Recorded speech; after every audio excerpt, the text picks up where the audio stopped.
Welcome back, Blue Shirts fans, to episode number 706 of the Locked On New York Rangers podcast. I'm your host, John Chick. Just want to thank you guys, as always, for making Locked On New York Rangers your first listen every day. We are free and available on all platforms, and today's episode of Locked On New York Rangers is brought to you by BetOnline. BetOnline has you covered this season with more props, odds, and lines than ever before.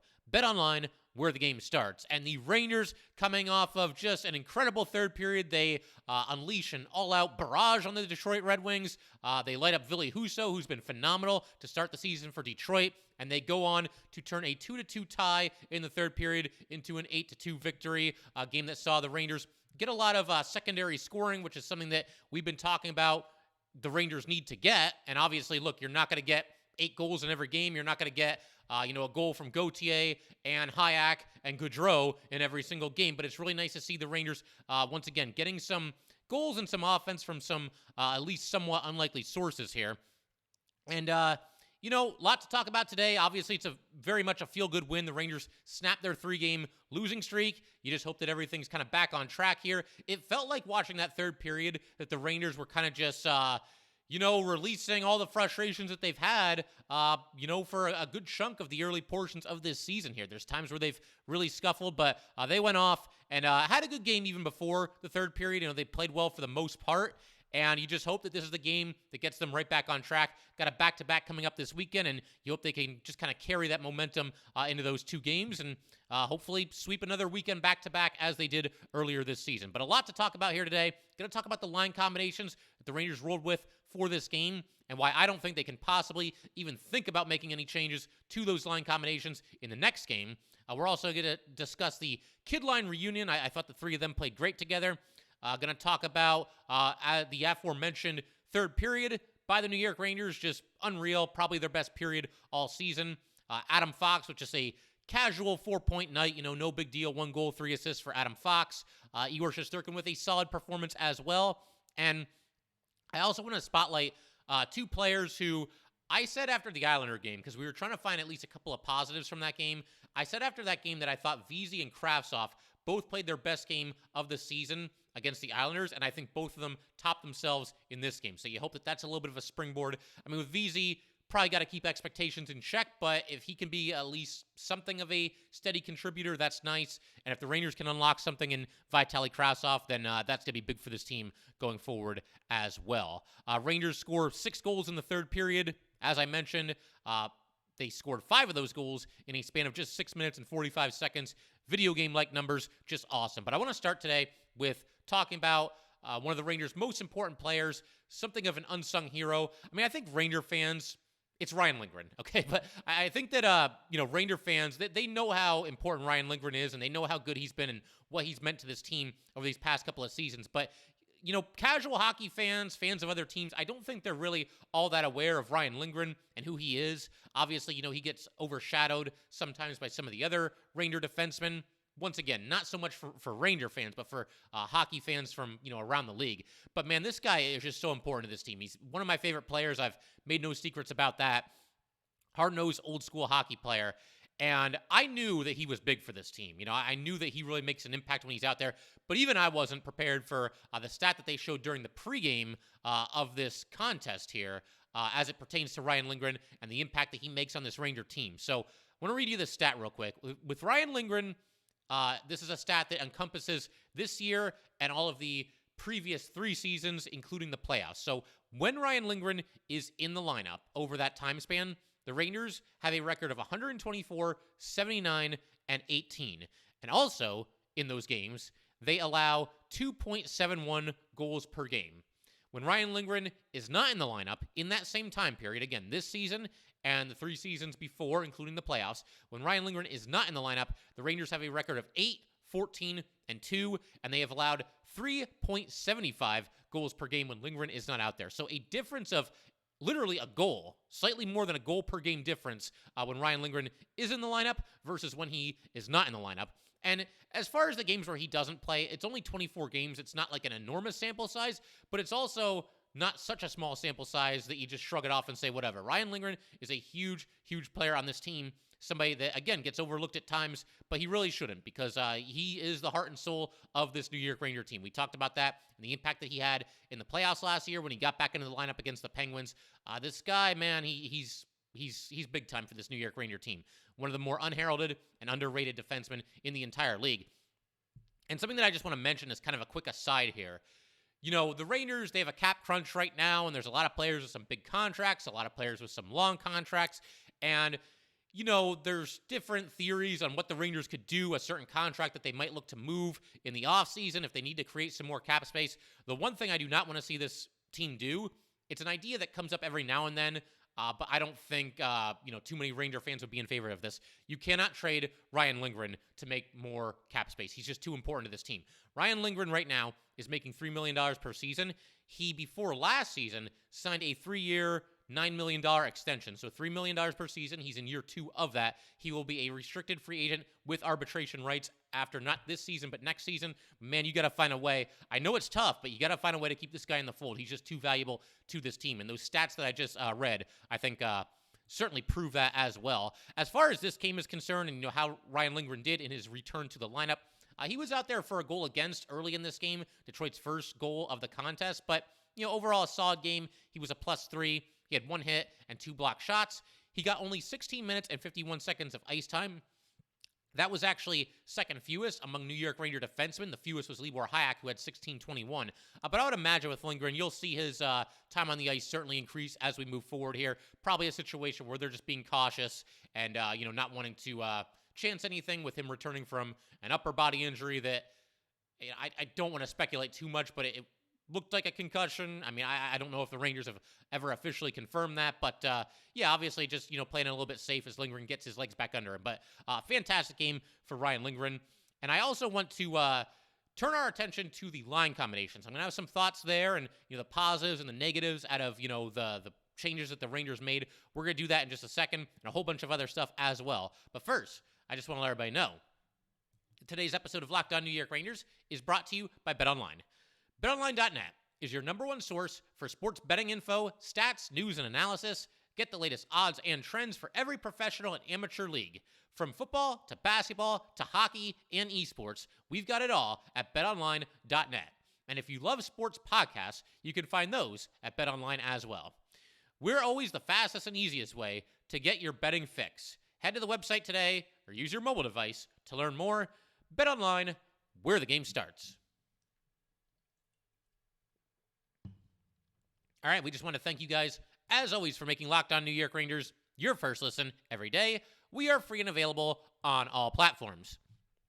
And as I alluded to just a second, I want to go ahead and discuss the Ranger line combinations that they went with for this game and why I don't think there's any way that the Rangers should or will make any changes going into this weekend's back-to-back. And to just kind of run through the upcoming schedule real quick as well, Rangers are in Nashville. Puck drops on Saturday at 8 p.m., and then they play Sunday at home against the Coyotes at 7 p.m. They are then off until Thursday when they will be in Seattle for one of those wonderful 10 p.m. puck drops. That's the start of a 4-game road trip in which all 4 of those games will start at 10 p.m. or later. So we'll see how we do with that. But as far as the line combinations, for this game here, the Rangers shook things up again.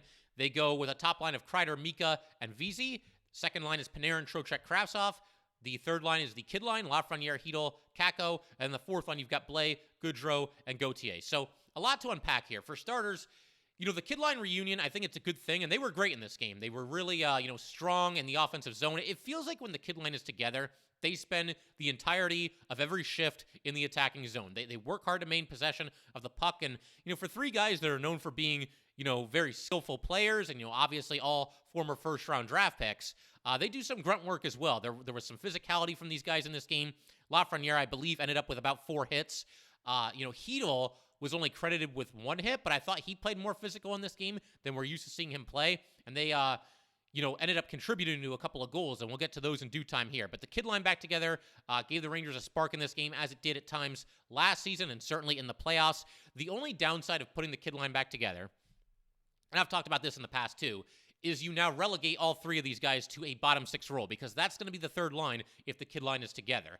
The only thing you could do if you want the kid line to be the quote-unquote second line is you can put Panarin and Mika and Kreider on the top line. The downside there is that Trocheck then falls out of the top 6, and I don't think you want to do that. So, yeah, that's the downside, is that the kid line, the reunion means that the three of them, rather, are all going to be in the bottom 6. And the other, something of a downside, is that it now kind of creates holes on your top 2 right wing spots. Because if Lafreniere and Kakko and Chytil are not going to be playing on the top 6, then you have to fill out the right wing, the top 2 right wing spots with guys like Jimmy Vesey, who was on the top line in this game, guys like Vitali Kravtsov, who was on the second line in this game. Maybe Goodrow becomes a possibility at some point. Maybe Gauthier becomes a possibility at some point. Even somebody like Blais. I think the Rangers went with the right combination here, but that's the downside, is that, yes, it does kind of weaken the top 6 a little bit if you're going to have all 3 of the kids together on the third line. And to kind of further illustrate my point here, Vesey and Kravtsov, you've got them in the top 6, right? Playing on the first and second line, respectively. Coming into this game, Kravtsov had 0 points in 5 games, and Vesey coming into this game had 1 goal and 1 assist in 13 games. Those are your 2 top-line right wings for this game. So it's a little bit iffy, but as I mentioned, this kind of leads me nicely into something else that I want to talk about here. As I mentioned in the most recent episode, I thought that Jimmy Vesey and Vitali Kravtsov played their best game of the season against the Islanders. And it's one of those things, I kind of just glossed over it really quick because there were a million other things that we had to talk about in the post-game episode concerning the Ranger-Islander game, namely the Rangers' third period collapse. But yeah, Kravtsov and Vesey in that game, I thought both looked pretty good, better than they have all season, and that continued in this game. They both topped themselves and both had what I thought was the best game that they've played all season. And it wasn't just because, both of them got on the score sheet. That's always nice. But beyond that, even before Kravtsov, he had an assist late in this game. Kravtsov was a lot more noticeable in this game than he has been in the past. And doing something that I don't think a lot of us expected him to do, he was very aggressively crashing the net in this game. He had a couple of early chances in the first period, I want to say, or it might have been the second period, but he went to the net and was kind of whacking away at it, had a couple of opportunities to score, one of those dirty goals from in deep, wasn't able to do it, but, looked good and looked aggressive and looked like he was, playing with some confidence that maybe he hasn't shown at other times this season. He also got called for, a penalty in the offensive zone at the end of the second period, but we'll give him a pass for that one on the grounds that it was a terrible tripping call. There was not much of anything there. Unfortunately, the game was tied at that point in the game, and the Rangers were able to kill it off. But yeah, good game for Kravtsov. I do want to certainly talk about the goal that was scored by Goodrow. The whole thing was really set up by Kravtsov. This is a goal in the third period that gave the Rangers a 4-2 lead. But yeah, Kravtsov, this doesn't happen without him making a really nice play here. So for starters, Jacob Trouba's got the puck, dumps it into the attacking zone. The Red Wings try to work it up the boards, but Kravtsov just flew over there, prevented the Red Wings, from, clearing the puck, working it up the boards, getting it going in the opposite direction. And, Kravtsov puts on some pressure. He ends up getting control of the puck. He puts it at the net. Husso steers it aside into the corner. Kravtsov then follows up the play, goes to get his own rebound, fishes it out of the corner. You've got 2 Red Wings converging on him from opposite directions, but he hangs in there. He's in the left corner. He passes around the boards to Panarin in the right corner, and then Panarin with a beautiful pass, what else is new, in front of the net to Barclay Goodrow. Goodrow, a little forehand, backhand, faked out Husso, tucked the puck or lifted the puck into the net.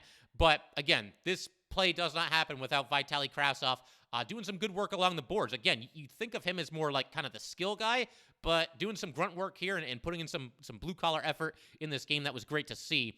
And it was great after the goal because, Panarin, they all go to congratulate each other and everything, and Panarin was pointing at Kravtsov and smiling and kind of nodding his head.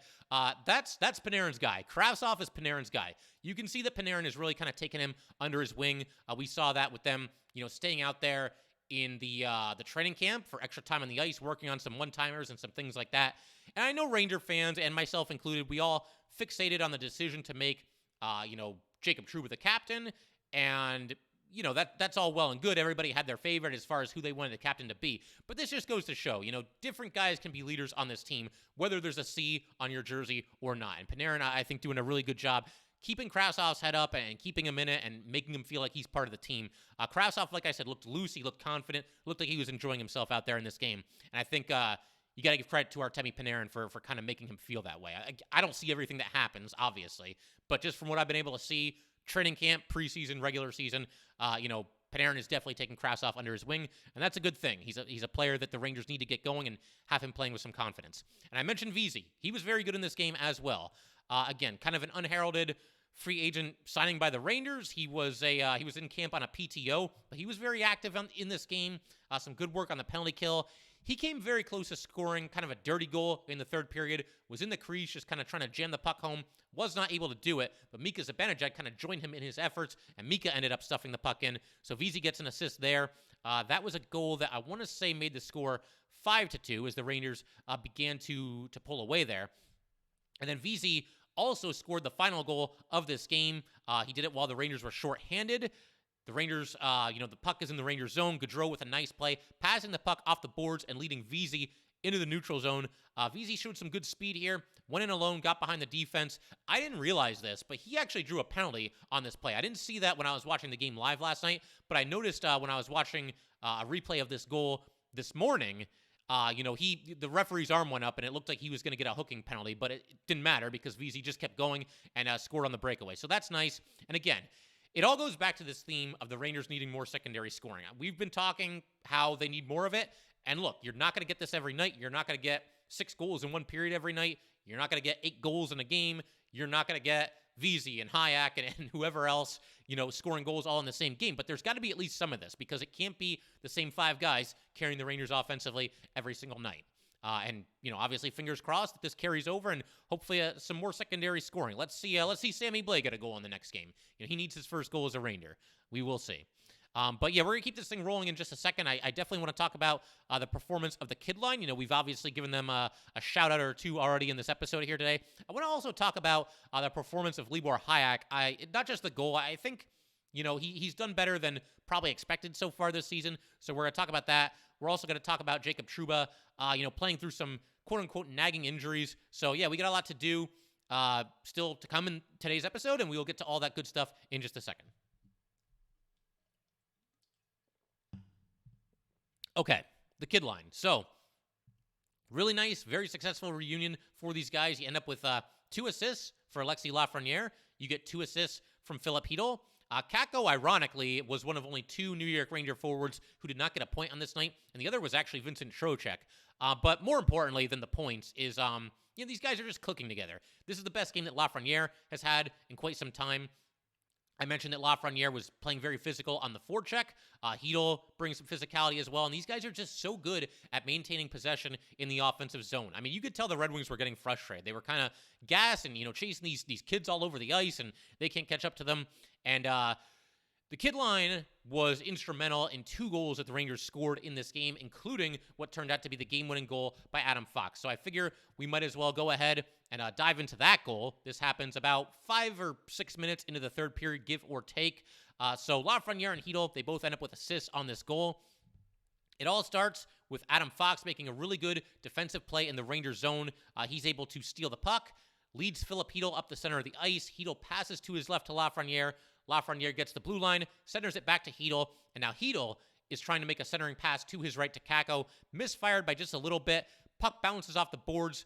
Fox is trailing the play. He catches up to the puck, winds back, quick slap shot, puts it into the net. Rangers with a 3-2 lead, and obviously they were off to the races after that. But a great job by the Rangers on the rush here. The kids making it happen. Adam Fox making it happen on both sides of the ice.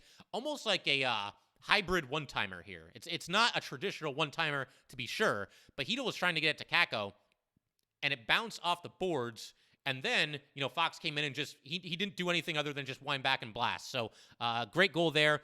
Adam Fox scoring on the slap shot. Again, just a ho-hum 4-point night for Adam Fox. No big deal. That's just kind of what he does. But, yeah, obviously, big goal, big moment in the game. Rangers get up 3-2 after trailing 2-1 in the second period.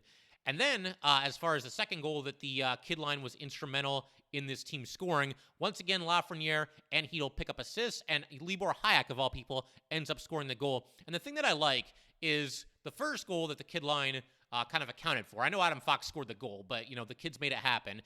Kind of a goal as a result of a strong rush up the net. This one was just a blue-collar, work-your-tail-off kind of goal from this kid line. And what makes it even more impressive to me is, you could say this was in garbage time. The Rangers are up 6-2 and Detroit's running out of gas, and maybe their hearts aren't in it at this point in the game. Very demoralizing third period for the Red Wings, to be sure. But that's just it. This wasn't exactly crunch time, and yet there's the kid line out there, once again, working their tails off to maintain possession, and it ends up resulting in a goal for Libor Hajek, who obviously does not score that often. But to kind of just go through the play here, you got Lafreniere. He's controlling the puck along the boards on the left side, kind of moving back and forth, trying to keep the defenders off of him. Kakko ends up picking up the puck, and Kakko took a hit along the boards, but moved it up the boards to Alexis Lafreniere. Lafreniere's in the left corner. Lafreniere passes behind the net to Filip Chytil. Chytil's right behind the net there. Chytil's got a defender all over him, but kind of just shields the puck, carries the puck back around out the other side of the net, through the right face-off circle, and eventually dishes back to the other side of the ice, to the blue line, to Libor Hajek, and Hajek just puts it at the net. And as we've mentioned, sometimes you put the puck at the net and good things happen. And of course, this one deflected off of a Red Wings defenseman and into the net, and gave the Rangers a 7-2 lead. But as I mentioned, just a blue-collar goal here. You love to see that. And for all the skill that the Rangers have on this team, my favorite goal, as I've mentioned on this podcast in the past, is always the one where my team just flat out outworks the other team. And that's what we saw here. Everybody on the ice contributing to this goal. And good for Libor Hajek. And again, that's another thing that kind of leads me pretty nicely into something else that I want to talk about. Libor Hajek. He is one of Rangers Twitter's favorite targets. And it's not that hard to see why. There's times where he has not played well. There's times where, Ranger fans will remember the trade with Tampa, and they'll kind of take out their frustrations about that trade on Libor Hajek because he just hasn't lived up to what he was supposed to be. Obviously the Rangers parting with Miller and McDonough in that trade. But he really hasn't been bad this season. And, sometimes from your sixth defenseman, I think what you want more than anything, especially after we went through an entire season of Patrick Nemeth, this is even more true, what I'm going to mention here. But I think what you want more than anything at times is for them just not to stand out all that much. Because if your sixth defenseman isn't standing out, then at least he's not a liability. At least he's not making mistakes that are costing you the game. At least he's not getting caught out of position. At least, he's not a reason why you're losing. And I think that's mostly what we're getting for Libor Hajek for the games that he's been active this season. With Patrick Nemeth, he was a tremendous liability for good chunks of last season, and he would be the reason why the Rangers were giving up goals, and he would be the reason why the Rangers would lose certain games. So for Hajek, again, he hasn't really made any glaring miscues this season. I do remember one game where he was in front of the net. He had position, and just kind of left his post and kind of just chased the puck, and it resulted in a goal. So that wasn't very good. But besides that, I can't think of any truly horrible mistakes, any horrible miscues that Hajek has made in this game or in this season. There was a play in this game, just point out a couple of good plays from Libor Hajek. First period, Rasmussen's, going toward the net. He's a big guy, and Hajek really isn't, especially for a defenseman. But Hajek did a really good job here. Kind of just stood his ground, wouldn't let Rasmussen veer toward the net, and kind of forced him into the corner a little bit. So a nice job there, taking the body and just preventing him from driving to the net and getting a scoring opportunity. There was also a play in the third period where the Red Wings lifted the puck, through the neutral zone into the Ranger zone, and Hajek is back skating, and the puck is, taking some funny hops and kind of, it's between his skates there, and he's having a hard time finding it. But what he did was really smart here, because the puck is still sliding forward with a lot of momentum. There's a Detroit forechecker kind of bearing down, and Hajek basically just got in his way and just kind of stood him up. Wasn't like a bone-jarring hit or anything like that, but I think he recognized on this play that, okay, I don't really have to get possession of this puck. I just have to stop him from getting possession of this puck, because the puck was either going to roll toward the net where Igor could play it, and we know that Igor is good handling the puck, or it was going to roll behind the net and out of harm's way. So a smart play by Hajek there, not getting overwhelmed in kind of a tricky situation. He was in a tough spot there, handled it very well. So my thing with Hajek has always been just that I'm kind of underwhelmed by him. I don't think he's this god-awful defenseman that certain people paint him out to be. I just have not seen anything special from him. And at a certain point, I think this is his 100th game last night. At a certain point, I just want to see other people get a chance. I want to see Zach Jones get a chance. He was a healthy scratch in this game. I want to see eventually Matthew Robertson get a chance, who's been very, very good for the Hartford Wolfpack. He had a really nice season for them last year. So we'll see how this plays out. But if Libor Hajek plays the way that he did in this game, I can't really take too much issue with him getting some games here and there. Again, I do hope Jones gets the lion's share. I wouldn't put Jones back in the next game simply because the Rangers were awesome in this game, and I don't think you make any changes to the lineup as far as who plays or even the defense pairings or the line combinations. I think you line up the exact same way. But I don't see Hajek as this horrible defenseman who just kills the Rangers every time he's on the ice. I'm just a little bit underwhelmed by him, but I thought he had a solid game here. The Rangers obviously had a heck of a game, and I think he's earned the right to be back in the lineup for the next one. And I'll now duck because I know there's some Ranger fans that aren't going to agree with me, but that's just what I'm seeing this season from Hajek, and that's just how I feel. We actually got an email of somebody. You know what? Maybe I can try to just check it real quick here, because if I can find it quick enough, I do want to give a shout out here. Yeah, it's going to take me a while to find this, but there was a listener not too long ago who kind of stood up for Hajek in an email, so maybe I'll give him a shout out in the next episode. But keeping things moving along here, I don't want to waste too much time trying to shuffle through my emails. Jacob Trouba. So according to Gerard Gallant, he's been playing through some nagging injuries, and there's part of me that, I feel like, okay, that explains a lot, and certainly I don't wish injury on anybody, much less the captain of my favorite team, but it almost felt like a little bit of a relief when you found out that Trouba has been playing injured, because there's been times this season where his play has certainly been lackluster, and if he's playing injured, that at least gives you some reason why, okay, that's why Trouba has not been at his best or anywhere near his best so far this season. But this is what Gallant had to say going into yesterday's game about Trouba and the injuries. He's a veteran player. He'll tell the trainers what he can do. It's nothing major, but playoff-type hockey for him right now. He just gets through it and plays the games, and that's why he's not practicing much. But he'll be fine. He'll get over the injury, and he'll be fine. He played well and hard for us. No concerns about it yet. So some traditionally vague injury update from, and not just Gallant. I'm not picking on Gallant here. Every NHL coach does this, and as we've established, upper body injury, lower body injury, those are the only two injuries that exist when it comes to the NHL. And it's hard for me to really... there's nothing to this quote. I don't know what the injury is. I am not a doctor, and even if I was a doctor, I wouldn't know what to make of this because I don't know what the injury is. But just kind of generally speaking here, and Trouba played very well in this game. I thought Trouba had one of the better games that he's played in quite some time. He was physical and, certainly was not a liability at any point in this game either.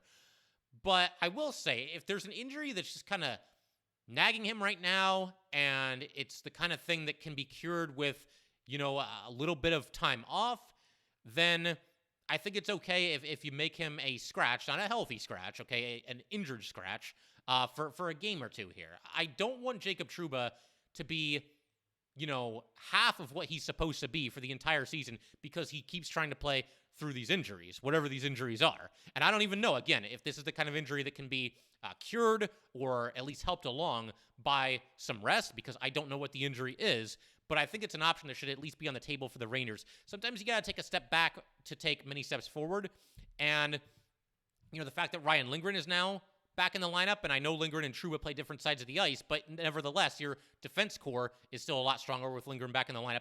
I think if it's a situation where if Trouba can benefit from a game off and come back that much better due to having a game off, then I think maybe you do it. Now, the good news, maybe what the Rangers are thinking here is you can have Trouba play both games over the weekend here, and then they've got 3 days off. Trouba's been sitting out some practices due to maintenance and obviously due to these injuries. So we'll see how they look to play it, but I think, if it's something that can be helped along, if Trouba can be that much better from simply sitting out a game or two, then I think it's an option you definitely have to consider.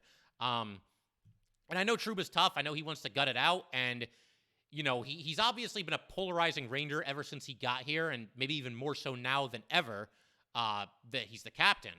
But I will say, any Ranger fan who doesn't like the fact that Trouba's the captain, isn't the biggest fan of him, thinks he's overpaid at $8 million a season. I like Trouba. I've mostly supported him on the show. I have called him out for, some lackluster play earlier this season. The one thing, though, that every single Ranger fan has to agree on, this dude is tough as nails. And he's going to go out there and he's going to try to play through some injury, and he's going to play his physical brand of hockey. Sometimes, though, and again, depending on what this injury is, you have to kind of save a player from himself, because Trouba's just going to keep going out there. If you let it up to him, whether he plays or not, he'll go out there and play on one leg if he has to. So, again, I think the Rangers need to, use their best judgment and exercise discretion here. I know I'm kind of speaking vaguely about this whole thing, but again, we don't know what the injury is or what kind of benefits there could be for him, taking a game or two off. But we will see. It was certainly encouraging to see Trouba play one of the better games that he's played in some time. And then I figure we could pretty much wrap it up there for today. I will just mention it was cool to see all the Ranger dads in the audience. Obviously they were all wearing the jersey of their son and having a great time there. And hey, the Rangers, they really showed up for them in this game. Won this game 8-2. Mika Zibanejad's dad was in the locker room before the game reading the starting lineup, and my understanding is they will also accompany the team to Nashville for their game against the Predators. Glant was asked about it after the game. You could tell, he really thought it was a cool thing as well, and he was kind of joking that, we're going to need to do this for the whole season, basically. So, we'll see. I mean, obviously, hey, if that sparked this team, having all the dads there, then that's awesome. And hopefully it carries over into, Saturday's game against the Predators as well. But I figure we could pretty much call it there for today. Wasn't this so much more fun? The Rangers got a win. The 3-game losing streak is over. They just go off in the third period. Everybody's contributing. These are the fun episodes of New York Rangers. I mean, they're all fun. We all have a good time on here, but I think we can probably all agree that these are just a little bit more enjoyable when the Rangers play as well as they did in Detroit last night and ultimately come away with a win. But yeah, we will call it there. Once again, if you'd like to get in touch with this podcast, please send an email to lockedonnyrangers@gmail.com. Once again, that is lockedonnyrangers@gmail.com, and definitely give us a follow on Twitter as well, @LO_NY_Rangers. Once again, that's @LO_NY_Rangers. And definitely subscribe to Locked On New York Rangers YouTube channel. Thanks again, guys. I'll see you next time. Thanks for making Locked On New York Rangers your first listen every day. For your next listen, check out the Locked On Sports Today podcast. The biggest stories of the day, plus instant reactions, big game recaps, and the take of the day. Available on the Odyssey app, YouTube, and wherever you get your podcasts.